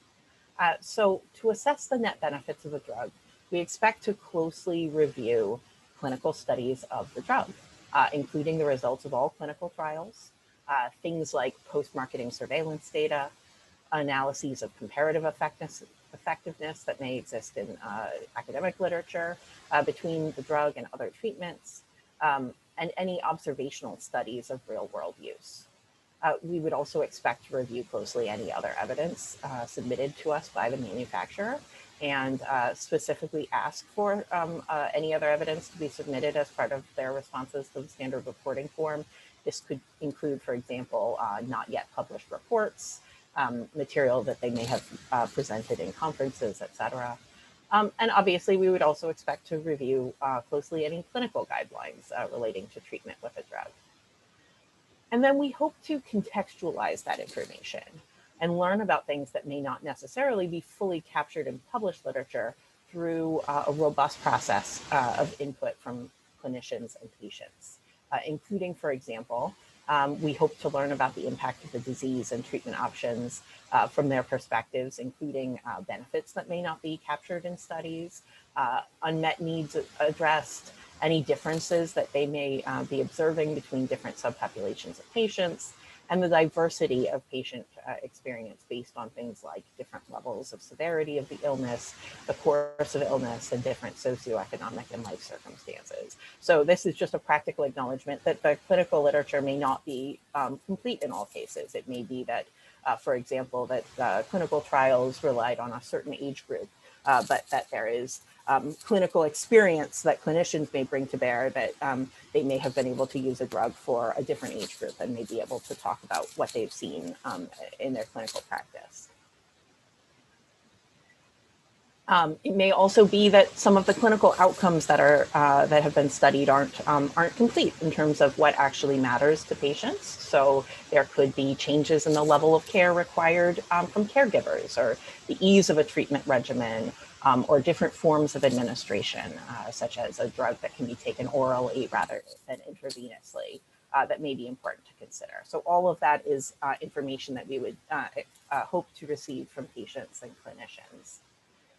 We would also hope to learn about any limitations that they see in the research literature, such as whether the study outcomes are relevant for them from their perspective, whether the studies adequately represent patients with the conditions, et cetera. And then, of course, we would look closely at information provided to us by Mass Health about the actual experience that their members have with the drug and a given condition. And we would seek to carefully and critically assess the determinations and deliberations of regulatory and health technology assessment bodies to fully understand their findings on efficacy, effectiveness, and safety. So this would include information, for example, from the FDA. And we would look closely at the evidence they considered, their findings from the evidence, and if there were any special factors that they considered, such as a rare disease consideration or any special approval pathways, whether it was a fast track review, breakthrough therapy, priority review, et cetera. So I'll pause there in case there are any questions.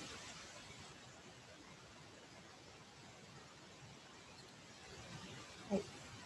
So this next slide, again, is just showing how we would look at the pricing and costs associated with a given drug.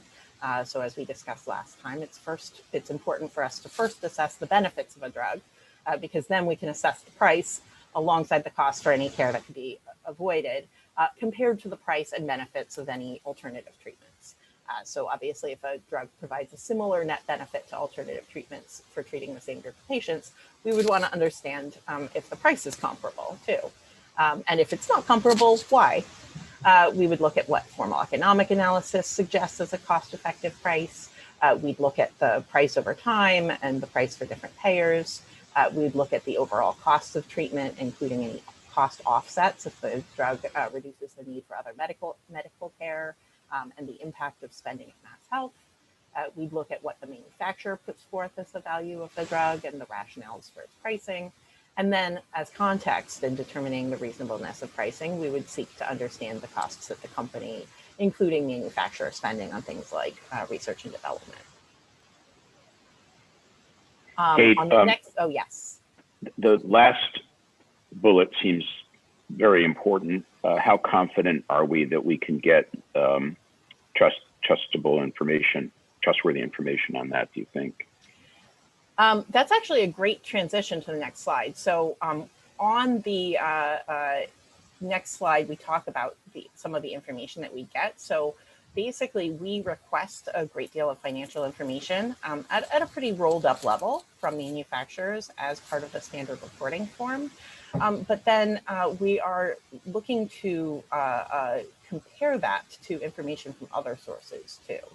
So there's also some information we might be able to get from proprietary databases, but there are also often financial filings that are available from with the SEC, for example, as well as investor materials that we ask manufacturers to provide.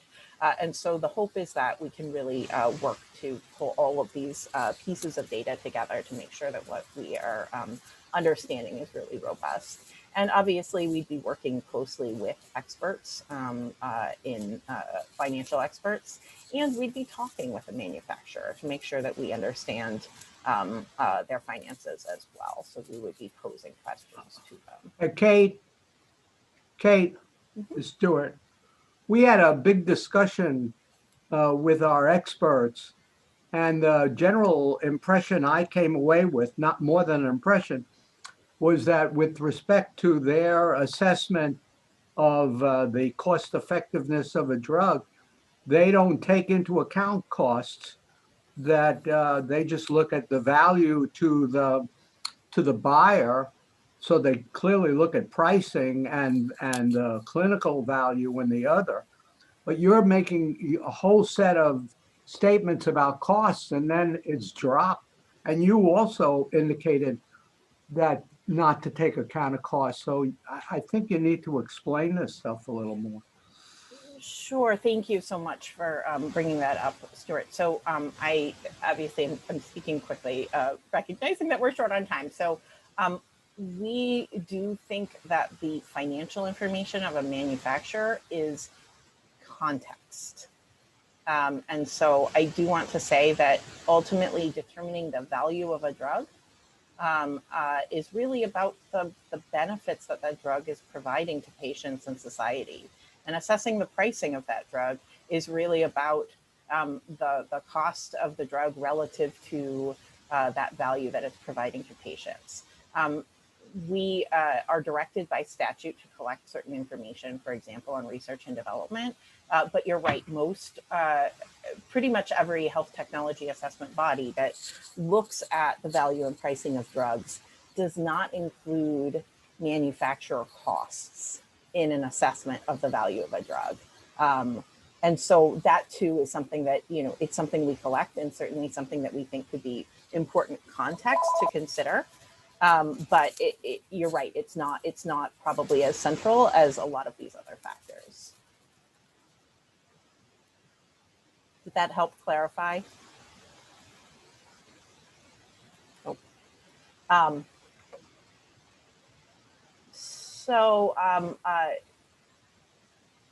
In terms of the other information on this slide, so of course we would also, again, expect to receive information from Mass Health, which would be core to our review.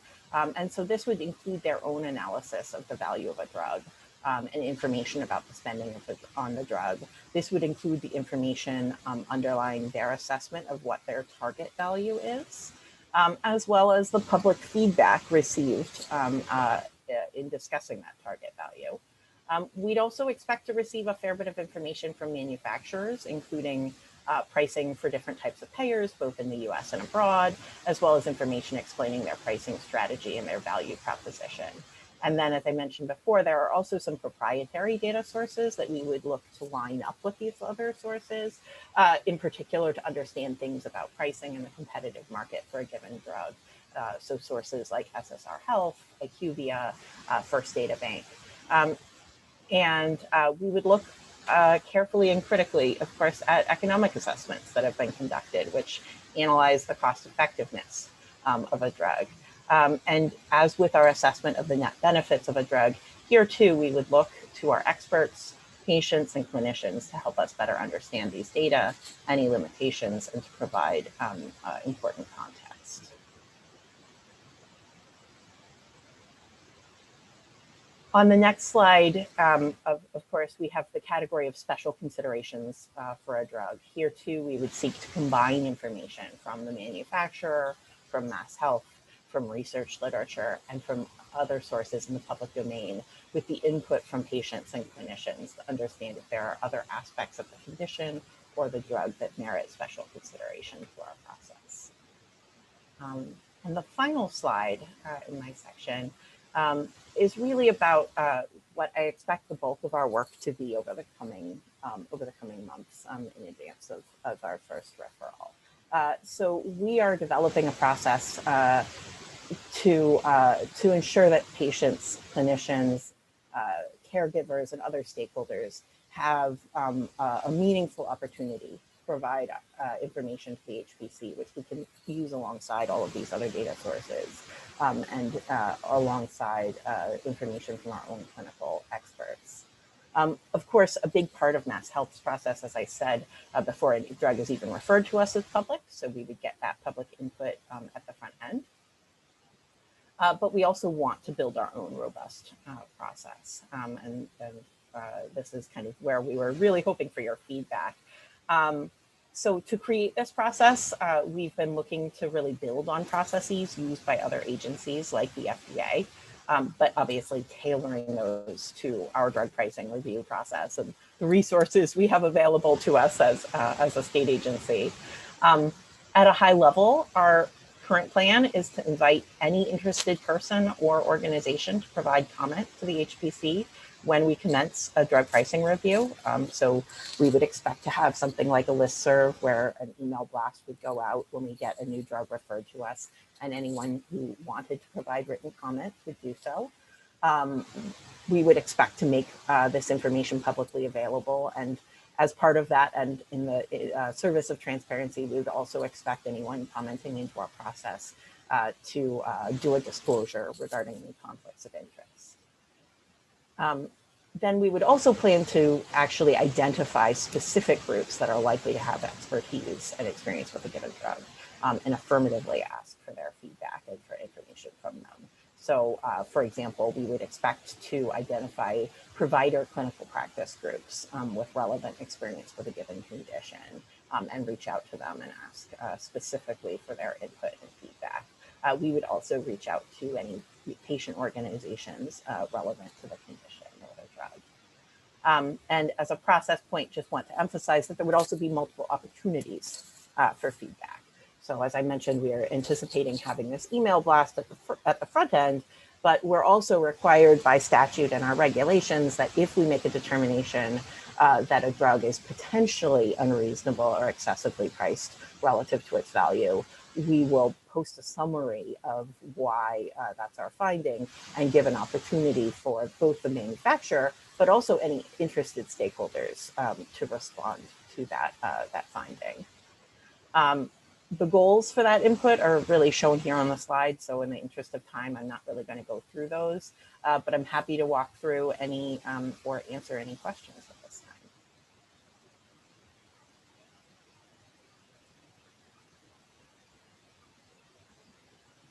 So the key here for fellow commissioners is that we don't look at a drug unless it is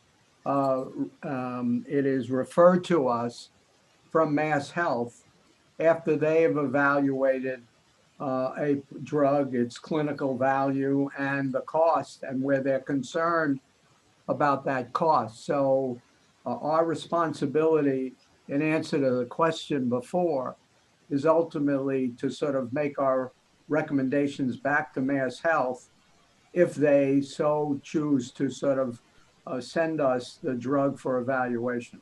Is that correct, Kate?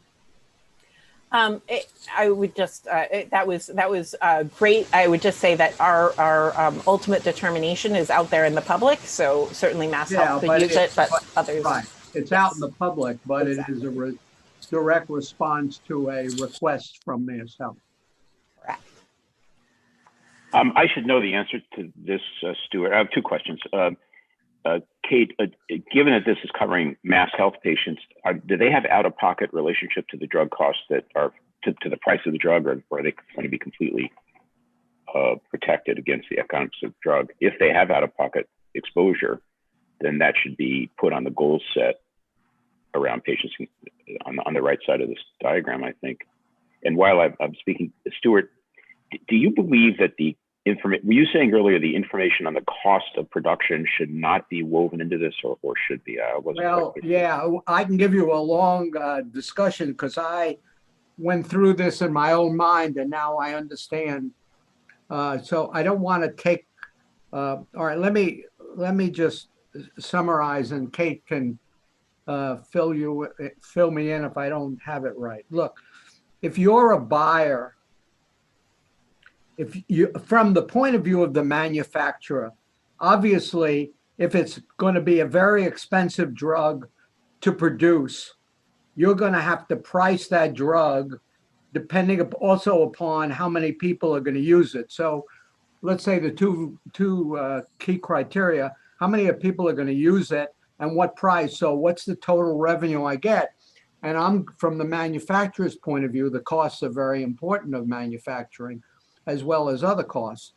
So that's the manufacturer. If you're sitting there on the buyer side, your concern is how much does it cost me? Which means what is the price that they're going to be charging me? And there you do get into whether there's price differentials between privately insured and Medicare and Medicaid. But ultimately, what's the price to me and what's the value that I get or the constituent group that I represent, I'm not going to worry about their costs. I'm going to worry about my costs. And so it's easy to fall into the trap of saying, well, we have to be concerned about the cost of the manufacturer. But the answer is, if you go to NICE and these other groups that do that, they don't look at the cost of the manufacturer. They look at the cost to society and to the buyer. Did I get that right, Kate? Yes, that was great. Thank you. And I will just respond to the other question that Commissioner Berwick posed, because I thought that was perfect, Stuart, which is that in most cases, patients do not have an out-of-pocket exposure for Mass Health. There are some cases where they have a very small amount.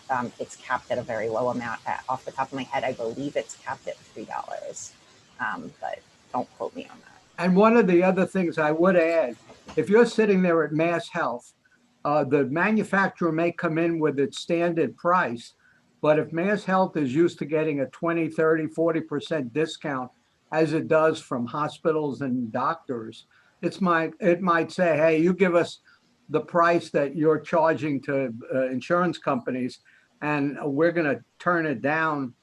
And of course, turning it down is a problem because the manufacturer may say, well, then you're not going to get the drug.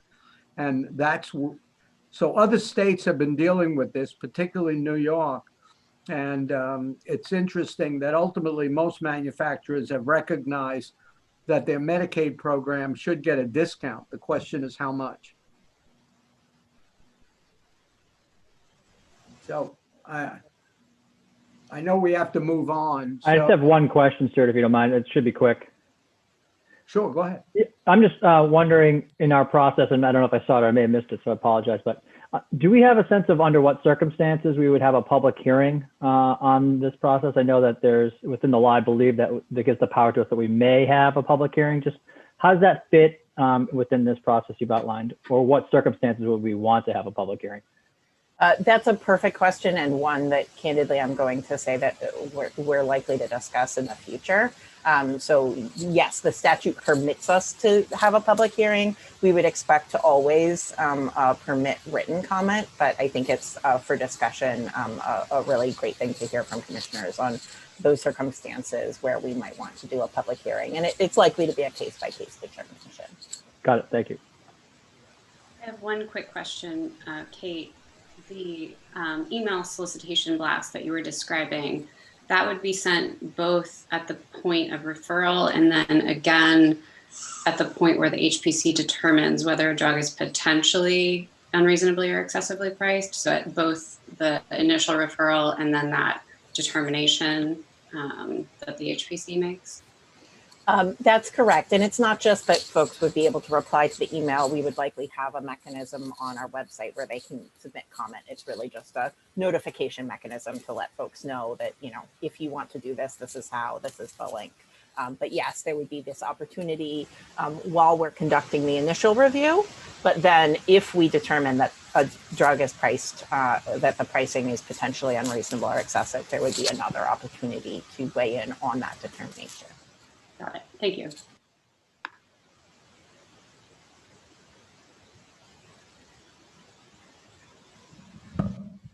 Great. Why don't we move on to the last issue, David?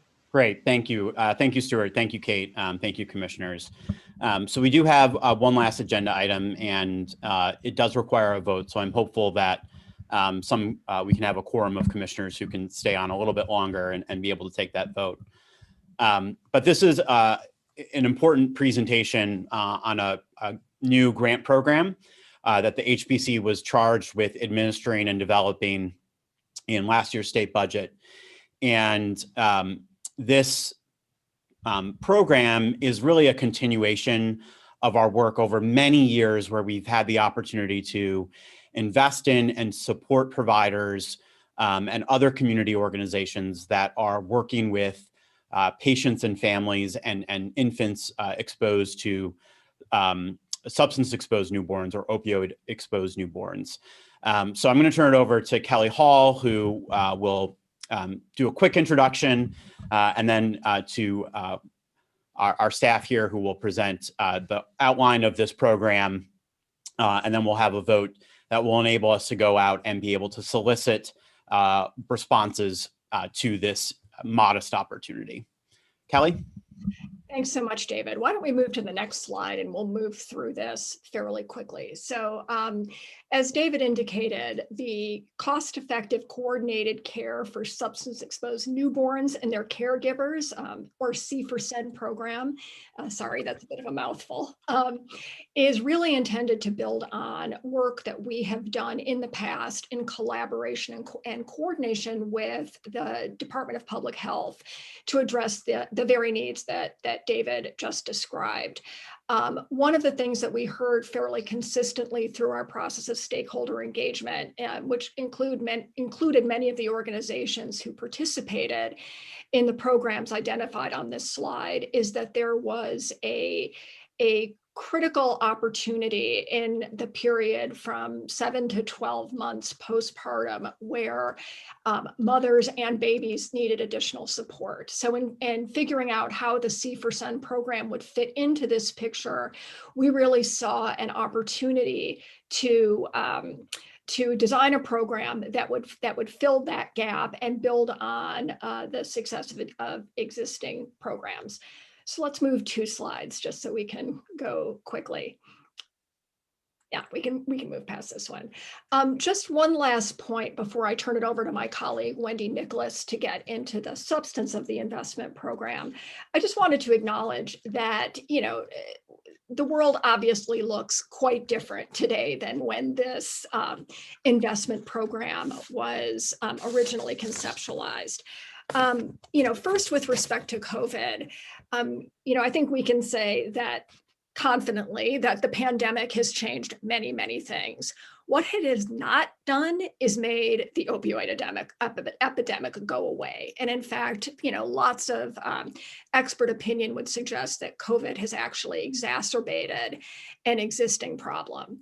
It has also, you know, forced some creative solution findings so that as we have designed the investment program, we have done so in such a way that we both ensure that we're continuing to keep our eye on this critical issue, even as we obviously keep our eyes on COVID, but also potentially create opportunities for awardees to use some of the learnings that have come out of the COVID experience.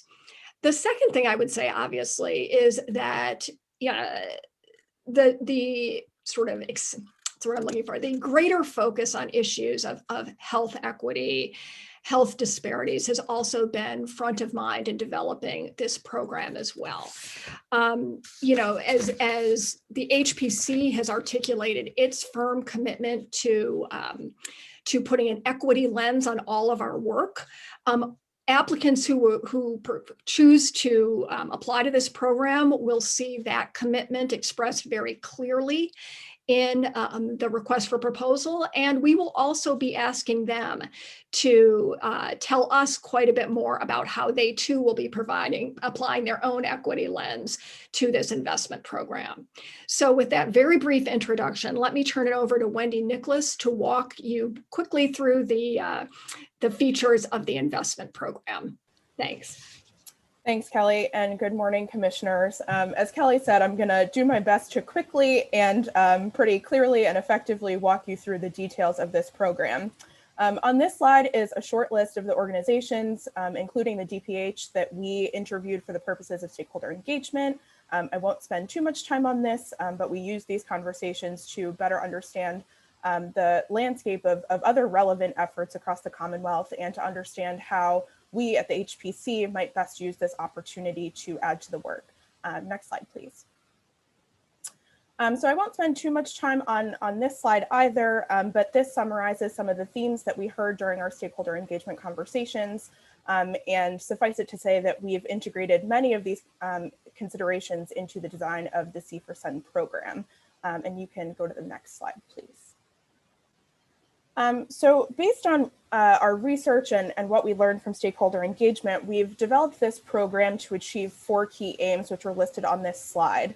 To invest in programs that care for SEN and their caregivers for at least 12 months, as Kelly noted, to support the development of innovative programs that promote collaboration among relevant providers, community-based organizations, and social service agencies in service of coordinating care delivery and ensuring access to high-quality care for SEN and their caregivers, to connect SEN and their caregivers to cost-effective treatments and care options that will help to mitigate future healthcare and systemic costs, and to contribute to the evidence base such that we can support the adoption of a standard model of holistic care for this population.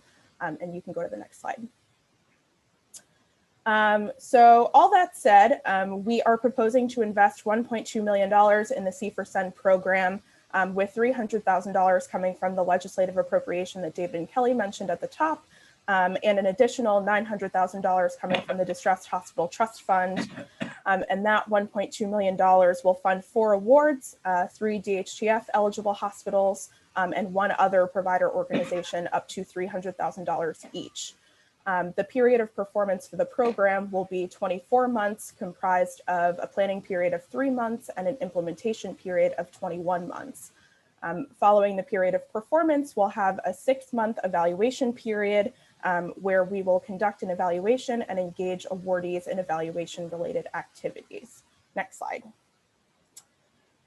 So in the development of the request for proposals and program development at its core, we identified 5 core program elements that we expect each proposed program to operationalize.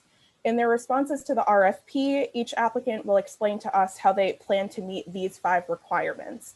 Again, supporting the infant and caregiver for a minimum of 12 months, coordinating with outpatient providers or directly providing access to pediatric services, adult primary care, and adult behavioral health care, including MAT for the caregiver, to the nod to health equity around providing culturally competent care that is free of stigma and bias, since we know that stigma is often a barrier for mothers with opioid use disorder in seeking access to care.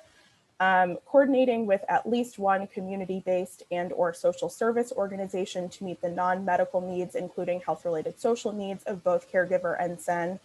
And finally, to ensure that SEN who are experiencing or are at risk for experiencing developmental delays have access to supportive services, including early intervention. Next slide.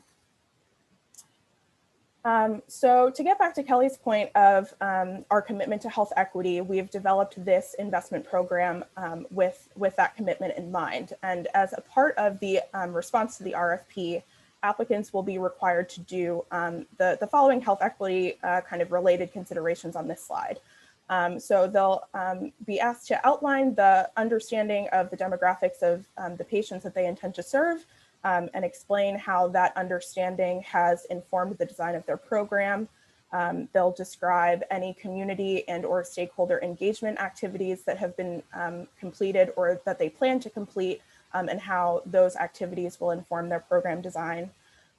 They'll use data to identify inequities that exist in access to care for the target population and explain how the design of their program seeks to address those inequities.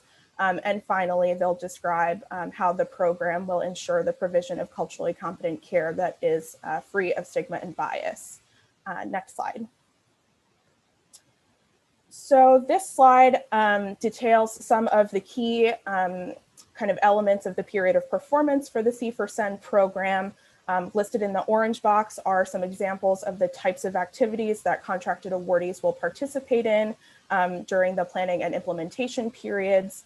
And one element that is of consistent importance through the period of performance as well as the evaluation period is data collection and reporting.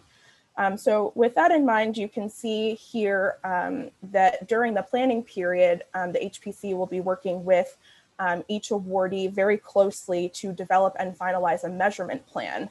And in service of that, we've provided some additional detail on the right-hand side of this slide to give you an idea of what that will entail. So in the yellow box, we've outlined the core measures that we at the HPC have identified that the awardees will be required to collect and report on. And from past investment programs, we've learned how much value there is in collecting data that is specific to individual programs, such that we can capture programmatic and operational nuances. So with that in mind, to supplement the core measures, applicants will be required to propose 3 secondary measures in the domains of improving access to care, improving quality of care, and improving efficiency. And you can go to the next slide. Next slide, please. Sorry, thank you. So as far as selection criteria, we've listed here a sampling of the criteria that we'll use to evaluate responses to the RFP, which fall into the categories of applicant, proposed program, application of a health equity lens, program operations and budget, and sustainability. And you can go to the next slide. And so with that, very quick, but hopefully it was pretty clear.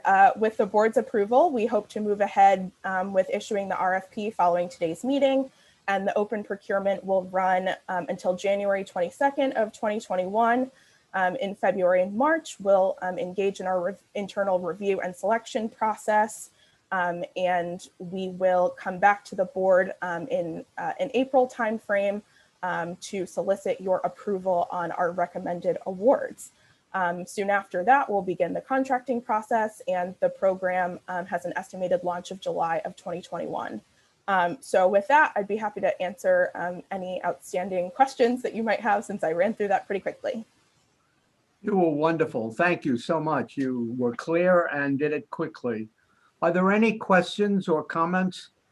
This is an important program, so if I don't hear any, we need to take a voice vote to approve the RFP for the substance exposed newborn discussion. And it's on the chart now is the motion. So moved. Yes, go ahead. Moved. I'm moving the motion. Second. All right, good. We have a motion approved and seconded. Colleen, you will do the honors, please. Yes, sir. Starting with you, Chairman Altman. I approve. Excellent. Vice Chair Cohen. I approve. Commissioner Berwick. Approve. Commissioner Blakeney. Yes, enthusiastically. Great, thank you. Commissioner Foley. Yes. Commissioner Kreider.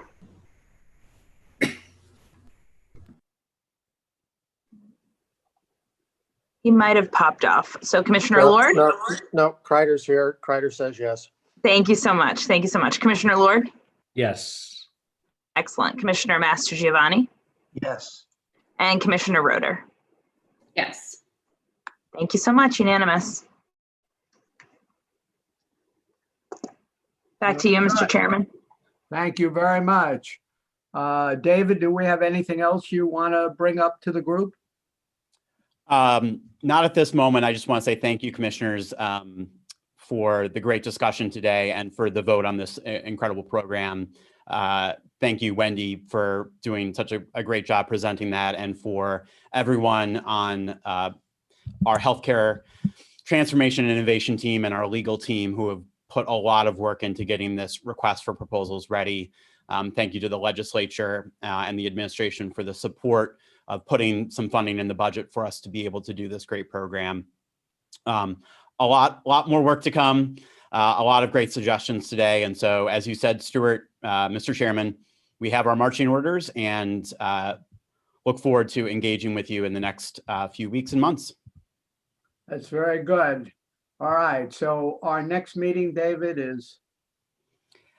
To be determined. This was our last scheduled board meeting of this calendar year. We are preparing our full calendar for 2021. We'll expect to have a board meeting in January. We'll be in touch throughout the next 6 weeks. If we don't meet as a group, I just want to say it's been a messy year, to say the least, but I'm really pleased and that the Health Policy Commission has continued to be a vital force in the Massachusetts healthcare system. And I particularly want to thank David and Colleen for shepherding us through these various meetings, but also what they've been doing with respect to the governor's healthcare task force. So a job well done. not only by them, but also by the HPC staff. Are there any final comments any of the commissioners want to make? If not, I'll accept a motion to adjourn. So moved. All right. All right. All those in favor?